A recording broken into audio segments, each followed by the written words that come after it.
ওকে বন্ধুরা, এবার দেখবো লাভ লাইফে আগামী দিনে তোমাদের লাভ লাইফে কি পরিবর্তন আসতে চলেছে। দেখে নি লাভ লাইফে কি পরিবর্তন আসতে চলেছে। এঞ্জেলস প্লিজ আমাকে দেখাও আমার কালেকটিভ বন্ধুদের ভালোবাসা সম্পর্কে কি পরিবর্তন আসছে। ওকে, অনেকগুলো কার্ডস বেরিয়েছে। আচ্ছা, pay attention to the science.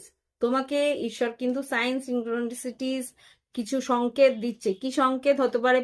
সুন্দর পালক পালক দিচ্ছে, বা কোনো রকম ভাবে নাম, কোনো রকম ভাবে কোনো সংকেত, কারোর আশার একটা মানে ইচ্ছে বা স্বপ্ন কিছু একটা দেখাচ্ছে। ওকে, লাইফ লেসন অ্যান্ড হিলিং। তোমার তোমার জীবনে কোনো কষ্ট, কোনো যন্ত্রণা সেটা আছে, সেটা কিন্তু ঈশ্বর কোন রকম ভাবে ওটাকে উপশম করার চেষ্টা করছে, ওটাকে নির্মল মানে নির্মম মানে নির্মম নয়, এটাকে কি বলবে, নিরাময় করার চেষ্টা করছে। ওকে, সলিটিউড। এখন হয়তো তুমি একা আছো, এখন হয়তো তুমি একটু দুঃখ পাচ্ছ, এখন হয়তো মনে হচ্ছে যে কেউ তোমার পাশে নেই, কেউ তোমাকে বুঝতে পারে না।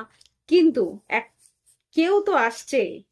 লাস্ট তিনটে কার্ড দেখ, কেউ তো আসছে তোমার জীবনে, যে তোমাকে মেসেজ করবে, তোমার কাছে এগিয়ে আসবে, রিচ আউট করবে, ফোন করবে, আর এসে বিয়ের প্রস্তাব দিতে পারে। সেই মানুষটা তোমার সঙ্গে সারা জীবন থাকার অঙ্গীকার করার জন্য আসছে, যে তোমাকে মন খুলে কথা বলবে। ওয়াও, কার্ডস গুলো দেখছি আর আমি ভাবছি, মন খুলে কথা বলবে, ওপেন ইউর হার্ট।